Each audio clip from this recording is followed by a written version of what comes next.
Inside ADX Florence, the most secure prison in America. Hit subscribe, like, and comment now, because what you're about to see inside the most secure prison in America is real, documented, and darker than anything you've imagined. Snow swept across the high plains of southern Colorado like white smoke. In the middle of that empty landscape sat a compound of concrete and steel known officially as the United States Penitentiary, Administrative Maximum Facility. Everyone else simply called it ADX Florence, the Alcatraz of the Rockies. This was the end of the line for the most dangerous federal prisoners. Terrorists, spies, gang bosses, and killers whose names had filled headlines. In early 2013, investigative journalist Claire Donovan had arrived in Denver chasing rumors of a story that no outlet wanted to touch. A series of unexplained medical emergencies inside ADX. Officially, the Bureau of Prisons called them isolated incidents. Unofficially, whispers from attorneys and former guards spoke of something more organized, a hidden network of contraband and retaliation operating even under the Supermax regime. Claire's lead came from a civil rights lawyer named Patrick Doyle who had represented several ADX inmates in lawsuits over conditions. One of his clients, a former mafia enforcer now in solitary, had smuggled out a letter. It described the program, a shadow system of punishment and favors allegedly run by a handful of corrupt staff and powerful inmates. The letter hinted at threats, unexplained transfers, and a mysterious level 0 below the official cells. Most chillingly, it claimed a notorious inmate had been removed from the official roster after cooperating with investigators. On a freezing March morning, Claire met Doyle in a diner off I-25. He slid a thin file across the table. Inside were copies of legal mail, medical reports, and one grainy photo of the ADX exercise yard. A figure in an orange jumpsuit lay on the concrete, arms at his sides, two guards standing over him. Heart failure, the report said. But the inmate had been 39 and healthy. This place was designed to be escape-proof, Doyle said, stirring his coffee. But there's more than one way to bury someone. Claire had covered maximum security prisons before, Pelican Bay, Angola, Tams, but ADX was different.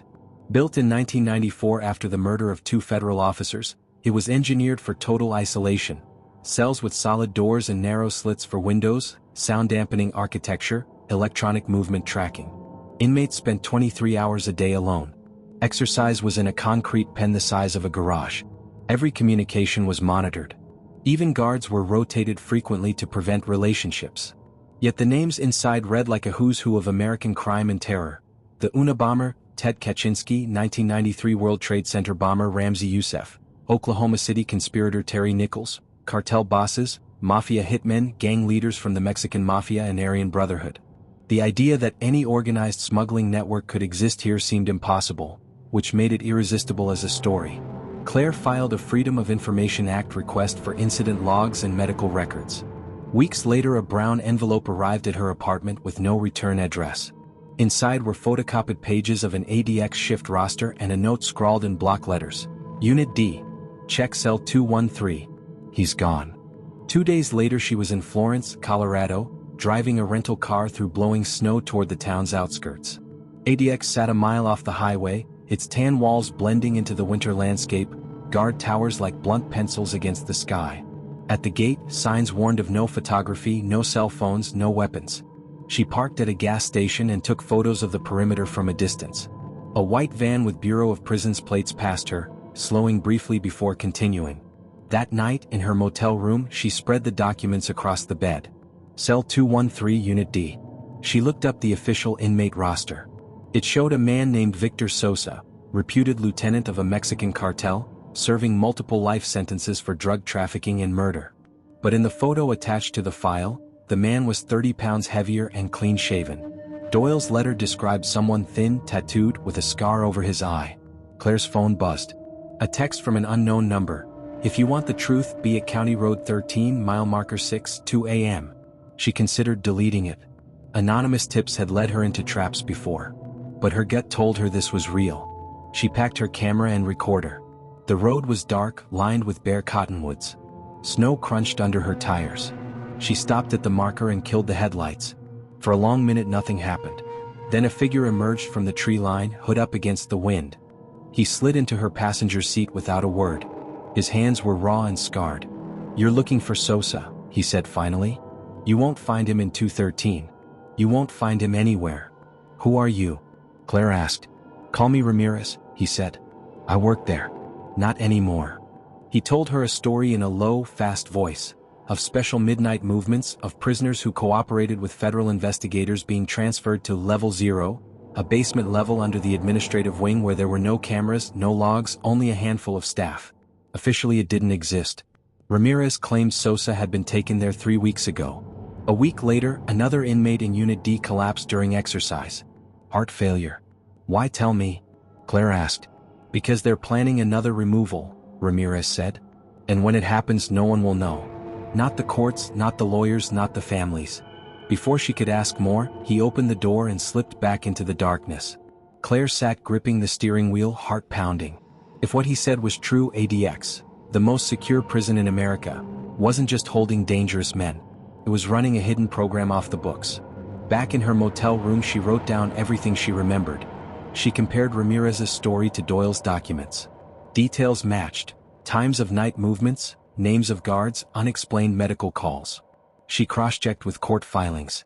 Several inmates in Unit D had active lawsuits. One had suddenly withdrawn his case. At dawn she drove past ADX again. A black helicopter sat on the pad inside the perimeter. A truck backed up to a side entrance. Men in uniforms moved quickly between the building and the truck, heads down against the wind. She took a photo with a long lens. A guard in a tower turned and looked directly at her. That afternoon Doyle called. "Claire," he said, "Sosa's attorney just got a letter from the bureau. It says his client has been transferred to an undisclosed medical facility for security reasons." "Is he sick?" she asked. "No. And they won't say where." Claire stared at the snowy mountains beyond her window. She felt the story shift under her like thin ice. That night another text arrived from the unknown number. "Tonight. Level 0. They move him at 3 o'clock. She looked at the clock. Midnight. 3 hours. She grabbed her coat. The sky over Florence was clear and full of stars. The prison lights glowed on the horizon like a city. She parked near the access road, heart hammering. Through her binoculars she saw movement at a side door, a small group of figures escorting someone between them. The person was hooded and shackled, moving stiffly. She raised her camera and snapped photos. A guard truck rolled out, headlights off, down a service road that disappeared behind the main building. Then her phone buzzed. Another text, "Stop." She looked around but the road was empty. She started the car and followed at a distance, keeping her lights low. The service road ended at a loading dock. The truck backed up. The hooded figure was led inside. Claire parked, grabbed her camera and crept closer through the snow. She heard a low rumble from beneath the dock, like machinery starting up. Then a door slammed. She reached the edge of the platform and peered down. A metal hatch in the concrete was open. A faint light glowed from a stairwell leading underground. Her camera clicked once. Behind her a voice said quietly, "You shouldn't be here." She spun. A man in a bureau jacket stood in the shadows. She couldn't see his face. "Who are you?" she demanded. He stepped closer. "If you want to live, leave now." "What's down there?" she asked. He shook his head. "Nothing you can print." A radio crackled on his belt. "Level 0 secure," a voice said. "Package delivered." The man looked at her once more, then walked away into the darkness. Claire turned back to the hatch. The light below flickered. The rumble grew louder. She tightened her grip on the camera. If she went down she might finally see what Level 0 really was. Or she might disappear like Sosa. She took a step toward the hatch. The ground vibrated under her feet. And then from the stairwell, a voice floated up, hoarse, urgent, unmistakably human. "Help me." She froze. Another voice, deeper, snapped, "Quiet." Claire's heart pounded. She raised her camera and took one last photo before the hatch slammed shut. Snowflakes drifted through the beam of her flashlight. The rumble stopped. The night was silent again. She stood alone on the loading dock, the concrete under her boots still warm from whatever machinery had been running below. Her phone buzzed. Another text, "You've seen enough." She looked at the prison's dark silhouette against the stars. Inside those walls something had just happened that no court order, no journalist, and no family member would ever see, unless she brought it to light. She slid the camera into her bag and whispered to herself, "I'm not done." The hatch's echo still reverberated under Claire's boots. She crouched low, heart thudding, and slipped behind a stack of pallets. The cold air bit at her face but sweat trickled down her spine. Whoever had texted her, Whoever was watching had just warned her off. But she had something they didn't know. Photographs of the hooded prisoner, the hatch, the stairwell, and the man in the bureau jacket. Snow muffled every sound. Beyond the fence, the floodlights on ADX Florence's towers burned like cold suns. In the distance a black helicopter circled once, then dipped out of sight. She felt the vibration through the ground again, faint, rhythmic like an underground train pulling away. Claire's phone buzzed once more. Another text, this time a photo attachment. She opened it and her blood ran cold. It was a photo of her motel door, taken from the parking lot. Beneath it, a single word, leave. She slipped her phone into her pocket and backed away from the loading dock. She had enough for a story but not enough for proof. And proof was everything. She decided to vanish before they decided for her. She drove back to her motel, headlights off until she hit the highway. Her mind replayed Ramirez's warnings, Doyle's files, the hooded figure's stiff steps. Who was being moved? Where did Level 0 lead? She uploaded her photos to an encrypted cloud account, then slept in her clothes with the camera bag under her arm. At dawn, she was woken by a knock at the door. Her stomach lurched. She gripped the camera like a weapon. "Who is it?" she called. "It's Doyle," came the muffled reply. She opened the door a crack. Doyle looked pale and haggard. "We have to talk," he said. They sat at the small table inside. Doyle's hands shook as he poured coffee. "My office was broken into last night," he said. "Hard drives gone. Every file on Sosa and the other cases." He glanced at her bag. "You have something, don't you?" She hesitated. "Photos," she said. "Of a transfer. A hatch into some kind of basement." Doyle rubbed his eyes. "We need to get this to a major outlet before it disappears like my files." "What about Ramirez?" she asked. "He's gone," Doyle said quietly. "Didn't show up for work. His phone's disconnected." Claire felt a chill. "Then we're on our own." They drove back to Denver under a leaden sky. Doyle made calls to contacts at national papers. No one wanted the story without more verification. Some hinted that it was too risky. "This is ADX," one editor told him. "You're accusing the federal government of running a black site under the most secure prison in America. Bring me documents or video." That night, Claire sat alone in a coffee shop near Union Station, scrolling through her photos. She zoomed in on the hooded figure's hands. The knuckles were raw, scarred, with a distinctive tattoo, a small, faded crown. She searched the Bureau's inmate database. It matched Victor Sosa, the cartel lieutenant. But the Bureau still listed him as in cell 213. Her phone buzzed again. Another text from the unknown number. "You want proof? Tomorrow. County Road 8, Service Gate, 1 a.m. Come alone." She stared at the screen. Every instinct told her it was a trap. But it might also be the only way to confirm what was happening beneath ADX. She called Doyle. "Stay in Denver," she told him. "If you don't hear from me by dawn, go public with what we have." At midnight she parked near the service gate of ADX Florence. Snow drifted in lazy flakes under the security lights. She wore a dark parka, camera strapped to her chest. Through her binoculars she saw a maintenance truck idling at the gate. A man in a hard hat waved her over. She approached cautiously. "You texted me?" she asked. He nodded but didn't remove his hood. "Quickly," he said. "They're watching." He led her to the back of the truck. Inside were toolboxes and coils of wire. "I work maintenance," he whispered. "There's a tunnel they use to move people and contraband. I can show you.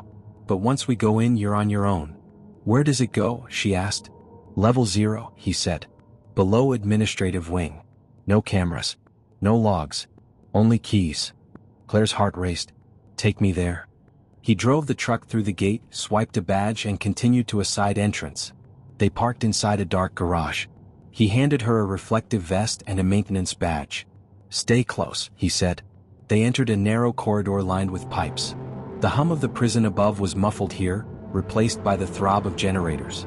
After a few minutes they reached a heavy steel door. He unlocked it with a key from a ring that jingled softly. Beyond lay a stairwell descending into shadows. The smell of diesel and damp concrete rose up. She gripped the camera. "Is Sosa down there?" she whispered. He shook his head. "Not anymore." They descended, footsteps echoing. At the bottom was a long corridor lit by bare bulbs. Along one wall were doors with no labels. Along the other, a narrow-gauge rail track. Crates stacked high-bore government shipping codes and blank hazard symbols. The maintenance worker whispered, "This is where they disappear." Claire lifted her camera and snapped photos, each flash bright in the gloom. At the far end of the corridor a faint glow pulsed. Voices drifted toward them, low, commanding, then a sharper tone. "Back," the worker hissed. "We shouldn't be here." But she crept forward, pressing herself against the wall. Through a doorway she saw a group of men in bureau jackets around a table covered in files. On a monitor above the table, live camera feeds of ADX cells flickered. In one feed, cell 213 showed Victor Sosa sitting on his bunk, reading. But Claire was looking at the real Victor Sosa's tattooed hand on a stretcher being loaded into a rail car. Her breath caught. They were running a double, a stand-in in the cell, the real inmate shipped out through level 0. She snapped another photo. The flash reflected off a monitor. Heads turned. Someone shouted. The worker grabbed her arm. "Run." They bolted back up the corridor, boots slapping concrete. Behind them, voices shouted orders. A siren began to wail, deep and low. The worker pushed her through a side door into a maintenance tunnel. "Go," he hissed. "I'll hold them off." "No," she said, but he slammed the door behind her. She ran, heart pounding, down the narrow tunnel. Pipes dripped overhead. The alarm's pulse matched her heartbeat. Ahead, a faint square of light marked another hatch. She reached it, shoved it open, and crawled out into the freezing night air behind the prison's power plant. Snow stung her face. She stumbled into a stand of trees and crouched, gasping. Her camera was still around her neck. The photos were there, the rail car, the files, Sosa's hand. Proof. Her phone buzzed. Another text from the unknown number, "Now you know." She stared at the prison's dark silhouette. Inside, the most secure facility in America was running a secret pipeline under everyone's noses. She had the evidence, but now they knew she'd seen it. In the distance, a black SUV turned onto the access road, headlights off, moving toward her position. She whispered to herself, "I'm not done." The SUV's tires crunched softly over snow. Its headlights stayed dark as it rolled past the power plant toward the stand of trees. Claire crouched lower, clutching the camera to her chest. Frost stung her fingers. Her breath came in white puffs. In her mind she pictured the photo she had just taken.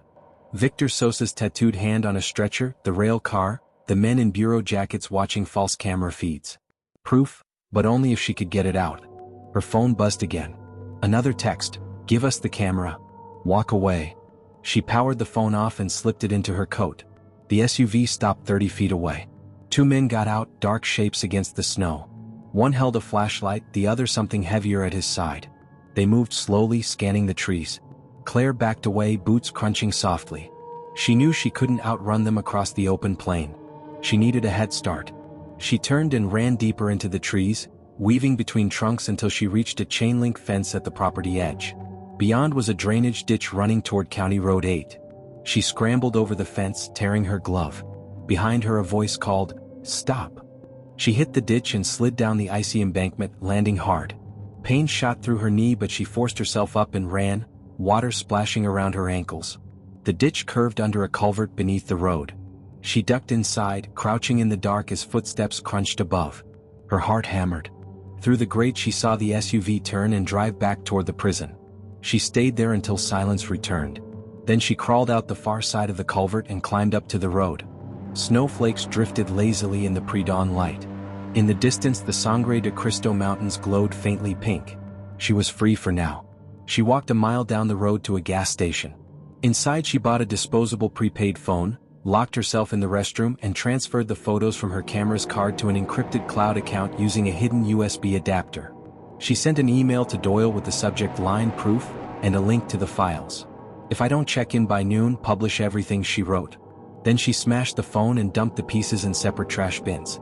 By the time she reached Denver, the sun was up and the radio was full of news about a minor security drill at ADX Florence. She knew it wasn't a drill. The bureau was covering its tracks. She met Doyle in a small law office downtown. His eyes widened as he scrolled through the photos on her laptop. "This is it," he whispered. "This is undeniable." Claire leaned back, exhausted. "We go public now." He hesitated. "Claire, you should know. 2 of the inmates named in my suits were just transferred to undisclosed medical facilities overnight. And Ramirez, the maintenance worker, his car was found burned outside Pueblo this morning." She felt a lump rise in her throat. "They're cleaning house." Doyle closed the laptop. "If we publish, we become targets." "We already are," she said. They reached out to a major national paper. This time with the photos, the editors agreed to run it. They set up a secure meeting to hand over the files that night. But before they could leave the office, Claire's phone buzzed, her personal one, the number only a few friends knew. A text appeared with a photo attachment. It showed her in the gas station restroom an hour earlier, plugging in the USB adapter. The caption read, "We're already inside." She showed it to Doyle. His face went pale. "They're monitoring everything." They left the office separately. Claire took side streets, doubling back, watching her mirrors. She arrived at the rendezvous point, a crowded coffee shop, and sat with her back to the wall. The editor arrived with a plain envelope. Claire handed over the USB stick. "It's all there," she said. "Photos, notes, names." The editor nodded. "We'll verify and publish." As Claire left the shop, her phone buzzed again. Another text, "Publishing won't stop it. Level 0 is deeper than you think." She stuffed the phone into her pocket and kept walking, refusing to look back. The next morning the story broke. Inside ADX Florence, secret transfers, hidden level under America's most secure prison. National news picked it up. Lawmakers demanded hearings. The Bureau of Prisons issued a flat denial. Social media erupted with outrage and disbelief. Claire watched it unfold from a safe house provided by Doyle's contacts. For a brief moment she felt relief. The truth was out. Then her email pinged. A new message, no sender address. It contained a single video clip. She clicked it. The screen showed a dim corridor lined with doors, the level 0 she had seen. The camera panned to a cell. Inside, on a narrow bunk, sat Victor Sosa, alive, staring directly at the lens. Slowly he raised a hand and gave a small, mocking wave. The clip ended. Claire stared at the screen. The timestamp was from 10 minutes ago. She realized with a chill that level 0 hadn't been shut down. It had simply gone deeper, beyond the reach of her photos, her story, the public outrage. Her phone buzzed one last time. "Nice story. See you soon." She closed her eyes. The room felt suddenly small. She had exposed the pipeline under the most secure prison in America, but the pipeline was still running, and now it was watching her. She whispered to herself, "If you think this was intense, you're not ready for the next one." Outside, snow began to fall again, soft and silent, covering tracks in the street. This final chapter gives you the dramatic escape, the handoff of evidence, the public exposure, and the haunting twist. The network inside ADX Florence still operating, watching the investigator. It leaves viewers with that, "I need to know more" feeling that drives sharing and comments. The fallout. The story detonated like a charge placed under the nation's conscience. By mid-morning the words ADX Florence, Level 0, and secret transfers trended across Twitter and cable news crawls. Anchor desks that had never cared about Supermax prisons were suddenly filled with satellite images of the Colorado high desert. Congressmen who'd voted for tougher prison budgets now demanded hearings. Civil rights lawyers filed emergency motions demanding to know where their clients were. Claire watched from a safe apartment in downtown Denver, blinds drawn, her laptop open to a swirl of headlines. On one side of the screen, her byline sat above a photo of ADX's gun towers. On the other, her encrypted email filled with threats. Some were crude, "Liar. You'll disappear like them." Others were more chilling, photos of her old apartment building, a note reading, "We see you." She barely slept. Each time she closed her eyes she saw Victor Sosa's tattooed hand waving from that timestamp video. Alive, underground, mocking her. She had put level 0 on the map, but she hadn't stopped it. She had just provoked it. By the end of the first week, the Bureau of Prisons issued a flat statement calling her story false and inflammatory. But they didn't deny the photographs. Instead, they framed them as security misinterpretations. When pressed by reporters, a spokesperson said only, "Operational security prevents us from commenting on inmate movements." The lawsuits Doyle filed multiplied. Families of disappeared inmates, civil rights groups, even a retired guard who had been silenced for years. Judges began issuing discovery orders. The Justice Department tried to quash them. Something had cracked, but the machine kept moving. Claire began to notice shadows. A black SUV parked 2 blocks down from the apartment 3 days in a row. Once, while walking to a coffee shop, she spotted a man from the SUV following at a distance. She ducked into a bookstore and left out the back. Her phone buzzed that night. Running won't help. She considered going dark completely. Doyle urged her to flee the country until things calmed down. But each time she opened her inbox she found another message from a family member of an ADX inmate begging for help. My brother vanished, one wrote. They say he's in a hospital. He's not. Another attached a blurry photo of a sealed casket delivered by federal marshals. Then one rainy afternoon she received an encrypted message from a new address. The subject line read, documentation.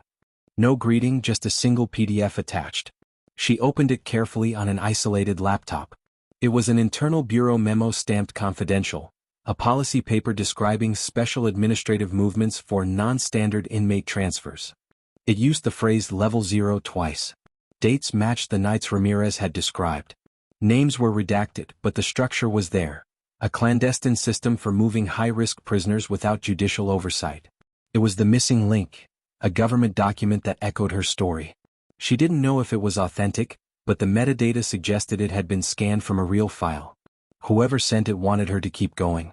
Doyle's eyes widened when he saw it. This is gold, he said. If we can verify this, they can't brush it off as conspiracy. They arranged to meet a Senate staffer willing to push for hearings. The meeting was scheduled for Washington the following week. Claire booked a flight under a false name. The night before she left, her encrypted phone buzzed again. A video clip arrived. It showed the maintenance worker who had helped her, Ramirez, sitting in a bare room staring at the floor. A voice off camera said in Spanish, "Tell her to stop." He lifted his head, eyes hollow. "Claire," he whispered. "It's bigger than you think. Level 0 isn't just here. It's everywhere." The clip ended. She sat frozen, the glow of the screen painting her face. The timestamp was from that morning. She spent the flight to D.C. with her hoodie pulled low, laptop on her knees, going through the memo line by line. It wasn't just a hidden basement. It was a blueprint for a network of off-site containment facilities tied to undisclosed interagency partners. ADX Florence was only the hub. Level 0 was a pipeline.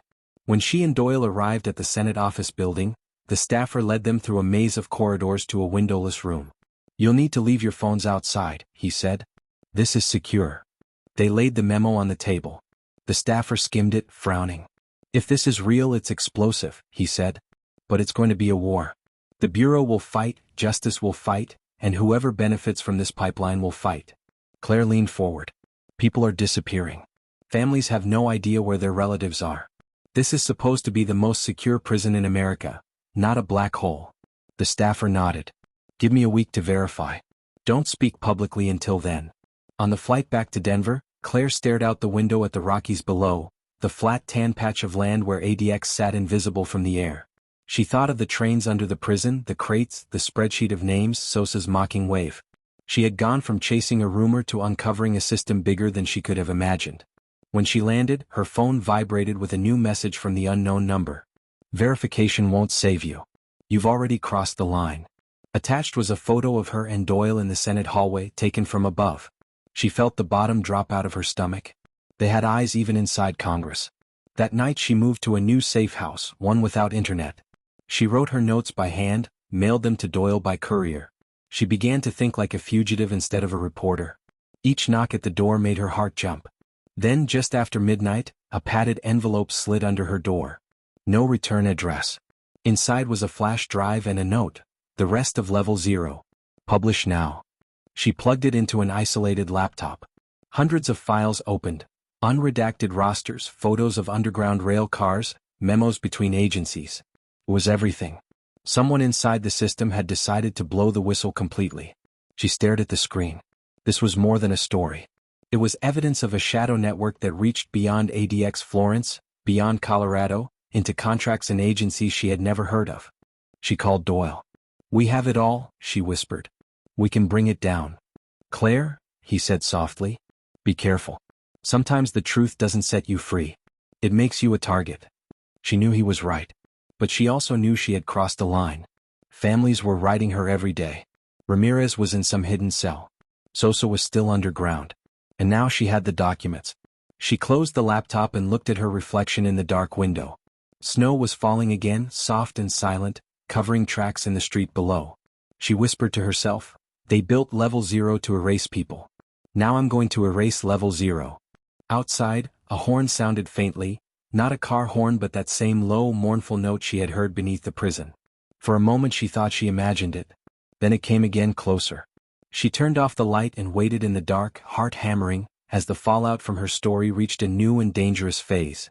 Return to level 0. They came for Claire on a blue sky afternoon that looked too clean for secrets. She had just left a courthouse after a closed-door meeting with a federal magistrate, her bag heavier with the flash drive she'd called the rest of level 0. Doyle had peeled off toward his car, promising to file motions before sunset. She crossed the plaza alone, the dry Colorado wind lifting grit from the marble steps, and that was when the sedan eased to the curb with government plates and windows dark as ink.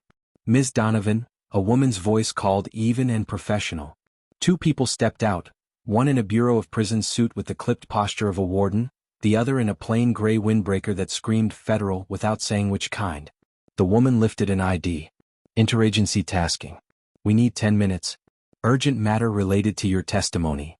On another day Claire would have backed away and dialed Doyle. Today she weighed the watching cameras, the courthouse security 2 doors behind her, the daylight. She told herself daylight meant safety. She was wrong. The back door opened. Cool air spilled out. She slid in. The locks thumped. The sedan pulled away with a smooth, practiced confidence that told her this meeting had been planned to the minute. City blocks gave way to frontage roads to open highway. She watched the same mountains that guarded ADX slide along the horizon like quiet jurors. No one spoke until they left the interstate for a 2-lane strip of asphalt flanked by scrub and power lines. The woman in the suit turned in her seat. Her eyes were slate gray, her voice the kind that could make a riot line hold. You've moved fast, she said. Faster than I expected. Who are you? Claire asked. Call me Whitfield, the woman said. I manage problems. You've created one. Problems like black sites under Supermax prisons? Whitfield didn't flinch. Problems like violent men who don't stop being violent just because a court says they should sit quietly in a box. We are not here to debate. We are here to prevent you from blowing up something you don't understand. Level 0, Claire said. I understand enough. The driver spoke for the first time, a low baritone. You understand the picture. Not the frame. They turned down a service road Claire knew too well. The earth grew gravelly. Razor wire appeared against the sky. Far off, the beige geometry of ADX Florence rose like a mirage. The sedan did not head toward the visitor lot. It rolled behind an auxiliary building through a half-open gate, and into a low garage where light went dim and the air smelled of rubber and dust.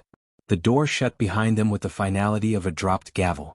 Phones? Whitfield said. Claire handed over a decoy burner. The woman waited, unblinking, and Claire surrendered her real one. She kept her face still. The flash drive in her bag sat against her thigh like a live coal. Whitfield led. 2 more people joined them, maintenance coveralls, hard hats, ghosts from the same strata that had once helped Claire slip inside. They scanned badges at a steel door. A stairwell fell away like a throat. Claire's skin remembered the temperature of this place, the way sound turned mechanical and human breath fogged in cold air. Why bring me here? Claire asked, forcing her voice level. You could have met me at a federal building. Whitfield glanced back. Because you and your source told a story in the abstract. Today you will see the calculus. They descended. Concrete gave way to older concrete, then to bedrock the color of ash. Lights hummed in protective cages. A narrow-gauge rail slept on its iron spine, stretching into a dark that swallowed the lamps one by one. Claire's memory grafted itself onto the corridor, the bare bulbs, the unmarked doors, the smell. Diesel, disinfectant, wet stone. Level 0 was a place arranged to efficiently erase people. They stopped at a security cage. A guard inside looked up, eyes tired. Clearance? He asked. Whitfield slid a laminated card under the glass. The guard studied it as if reading a confession, pressed a button, and the cage opened with a clank. Beyond, a small room waited, the kind used for lab procedures, not human decisions. 2 desks. A metal cart with restraints folded like sleeping snakes. A monitor wall that split the underworld into 12 frames. Cell blocks above, the tunnel throat ahead, a rail portal Claire hadn't seen, a room labeled with the bureaucratic obscenity intake, special admin. You run an off-books prison under an on-the-books prison, Claire said. The words sounded smaller in the room than they had in her head. Words like under and off-books are for reporters, Whitfield said. What we run is a pressure sink. The law imagines clean lines. Men like Sosa live at the smear. The monitor labeled intake, special admin flickered. A door opened somewhere beyond their walls. 2 figures entered the frame. A prisoner in shackles, hooded. A medic pushing a cart with a kit she recognized from emergency rooms. The medic's hands were gentle, precise, indifferent. The prisoner's shoulders moved with the stubborn pride of a man unwilling to show fear. Claire's chest tightened. The tattoo peeking under the cuff, a crown worn down to a smudge. "Victor Sosa," she breathed. "Correction," said the driver, who had drifted to the back wall like furniture. "Sosa is a set of decisions. A man, yes. Also a node. Also an ember that keeps relighting fires we put out." Claire's throat went dry. "You're about to move him again." "Not out," Whitfield said. "Across." The medic's gloved hands lifted the hood just enough to check pupils. The camera angle gave Claire the side of a face, gaunt, bruised. The medic said something that didn't carry. A door swung inward on the monitor and another patient, thin, of similar height, was wheeled in. His wrist wore a band with Sosa's number already printed. Claire understood before Whitfield spoke. "You footage-proof the roster," Whitfield said. "Stand-ins for the tape. A continuity edit for auditors who never come." "Where does the real Sosa go?" Claire asked. "Sometimes nowhere. Sometimes somewhere you would sue," Whitfield said. "He killed 2 witnesses last time we moved him with paperwork. He paid for a guard's burial with someone else's money. Tell me your better plan." "Due process," Claire said. "You saw what due process bought the families of the men he had dismembered and buried by mile markers." Whitfield pointed, not at the car but at the map tacked under a monitor, a spline of lines spidering under the campus and beyond its fence into dotted routes east and south. "Across," she repeated. "Sometimes to an airfield. Sometimes to a hospital with a locked wing whose existence you can't FOIA because it is administratively aligned with something that looks benign. Sosa doesn't leave a hole. He becomes a ghost in someone else's accounting." The door to intake, special admin opened. A man stepped in wearing a suit too expensive for a basement. He signed a clipboard. His face was unremarkable by design, the kind forgettable on purpose. He looked at the camera for a fraction of a second. Enough for Claire to feel the cold eye blink of a system that knows it is seen and calculates that being seen changes nothing. "Why show me this?" Claire asked. "Because you are going to testify," Whitfield said. "Because you believe sunlight is antiseptic. Because you are not wrong. But if you go to Washington with the files you have and the pictures you think you understand, 2 things happen. 1. Level 0 goes deeper, uglier, less accountable. 2. The men who keep the pipes from bursting when you sleep at night will not take your calls the next time the world catches fire. You will be right. And you will be alone. And nothing will change." Claire stared at the enclosed car. The maintenance crew locked it with the dignity of pallbearers. A green light blinked. Somewhere, a horn sighed, a familiar, subterranean sound that had haunted her sleep. "What do you want from me?" she asked. "Accuracy," Whitfield said. "Context. The admission that you are inside a machine that predates you, that will outlast you, and that some of the worst people on Earth use your principles as tools. If you must publish, publish also the part where you don't know how to solve Sosa without breaking something you love." A door behind them clicked and Claire realized they were no longer alone.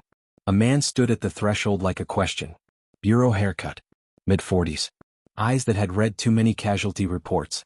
"Warden Grant sends her regrets," he said dryly. "I'm standing in." "Who are you?" Claire asked. "Call me Nolan," he said. "I run the piece of this machine that makes sure families don't get a folded flag because we let a cartel reorganize in peace."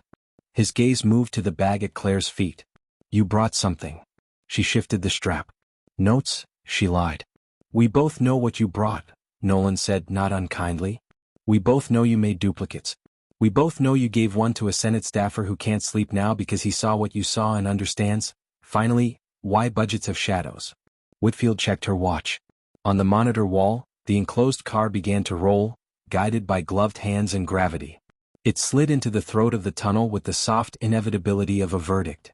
"Walk with me," Whitfield said. They moved into the corridor.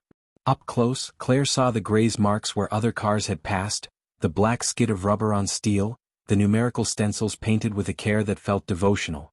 The air trembled with machinery you felt more than heard. She touched the wall with her fingertips and felt the vibration ride her bones. "Show her the roster," Whitfield said.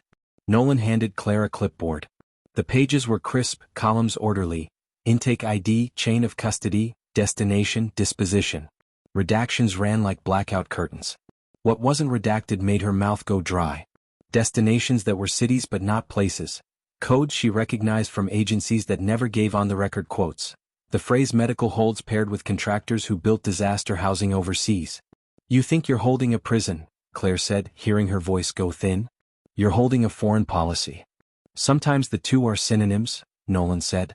Sometimes your country is safer because a man the newspapers forgot wakes up every day in a room no one can map.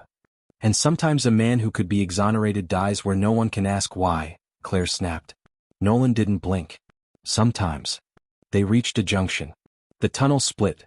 One path toward a lift that smelled of oil and cold air, another toward a door marked only with a number Claire found herself memorizing without meaning to. The rail line followed the numbered door. Somewhere beyond it, the horn sounded again, a long, low moan that felt like a breath held too long. Whitfield stopped. This is far enough. Claire looked from the door to the lift, to the faces that asked her to see a compromise as wisdom.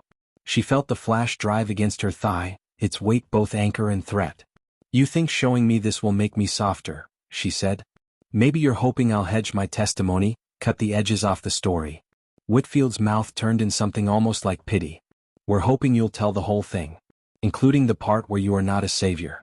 Including the part where you are a witness who refuses to become a vandal. And if I don't? Nolan's eyes moved to the ceiling as if counting harmless things. Then we all do what we always do, he said. We adapt. The rail goes deeper. The doors get fewer names.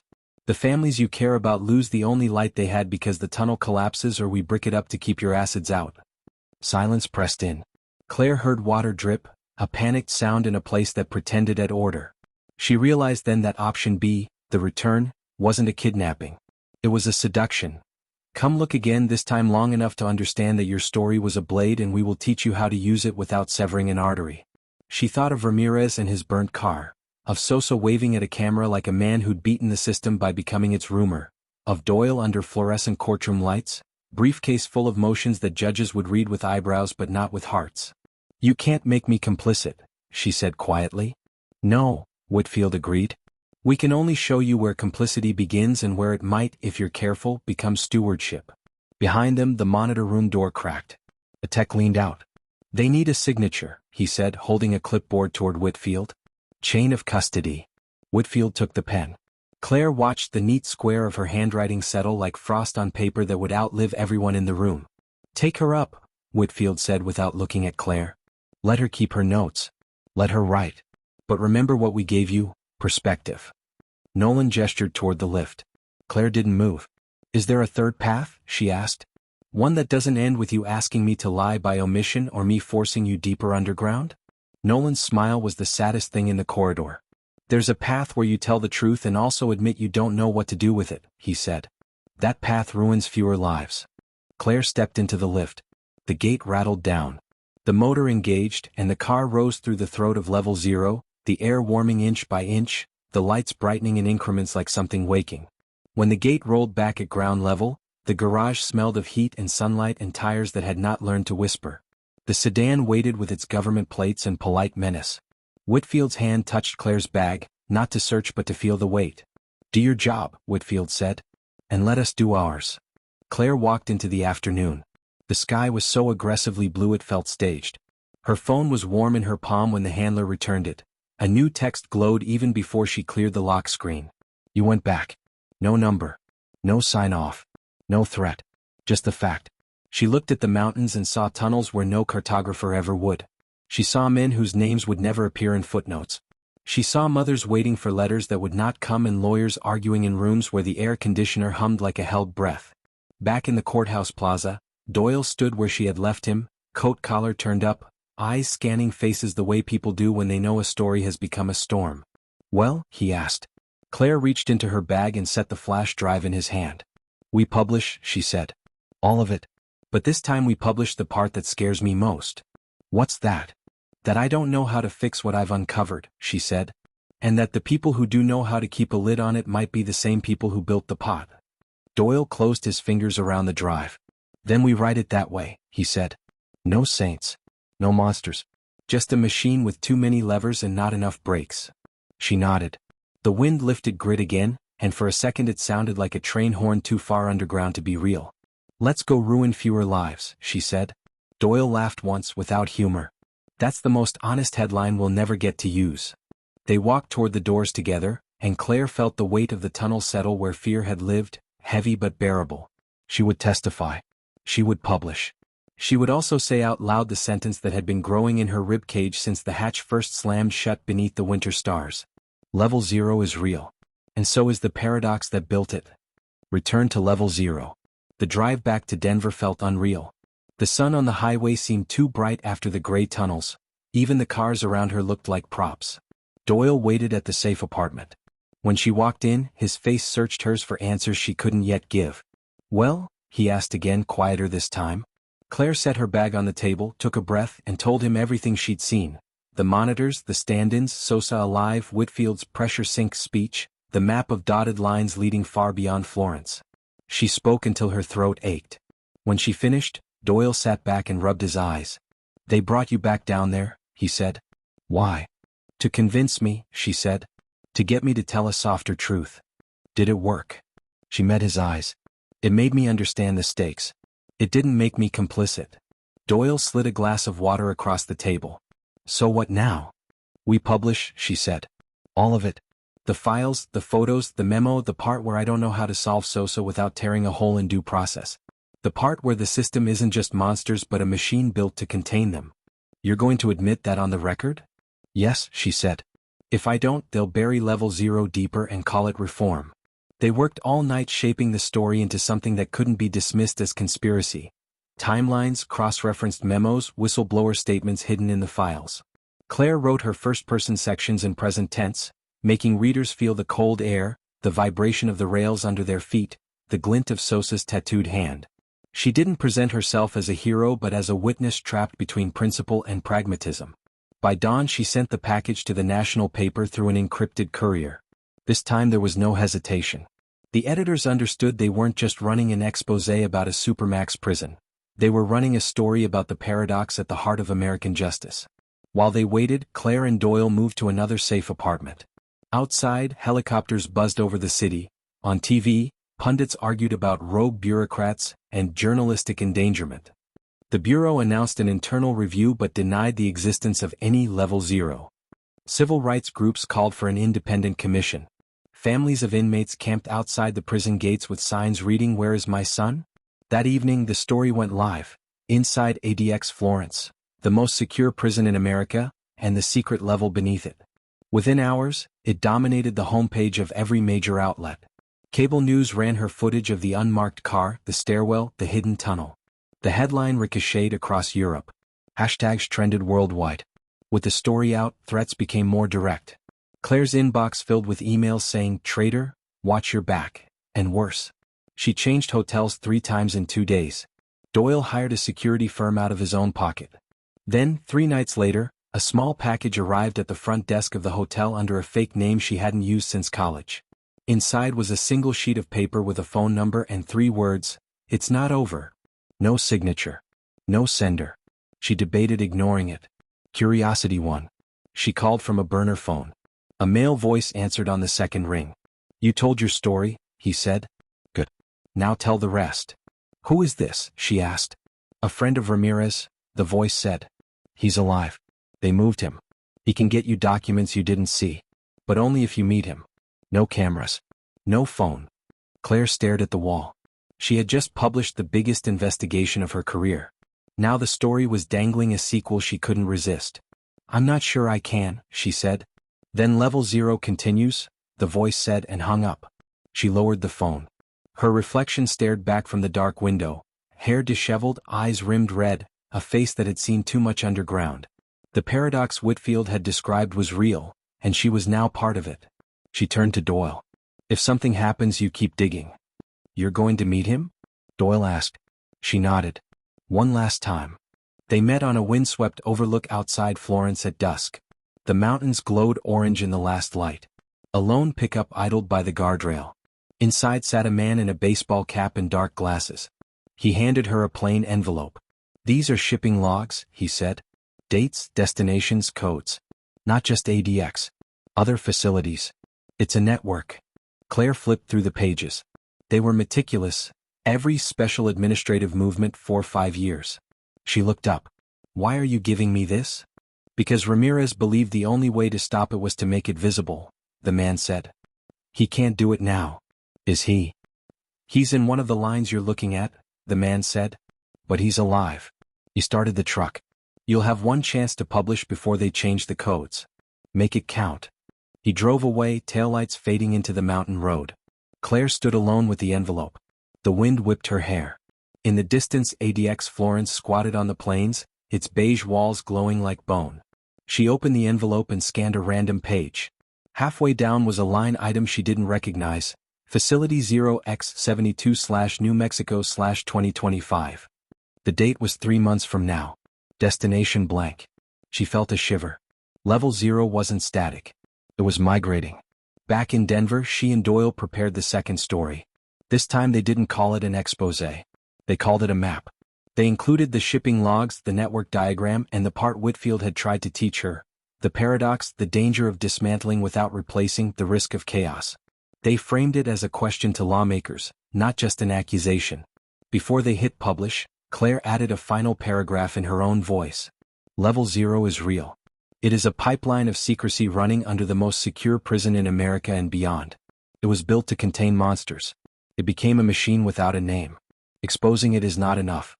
The question is what we build instead. The story went live at midnight. By dawn it had crashed the paper's servers. That morning her phone buzzed one last time. No threat, no photo. Just a single sentence. The tunnel goes deeper. She didn't know if it was a warning or an invitation. She closed her eyes and took a long breath. She had returned to level 0. She had seen the machine. She had chosen to tell the whole story, not just the part that confirmed her fears. It was messy, dangerous, and incomplete, but it was honest. Outside, snow began to fall again, blanketing Denver in white. Somewhere under Colorado, a train horn blew, long and low, like a secret echoing through the earth. Claire opened her notebook and began to write the next chapter.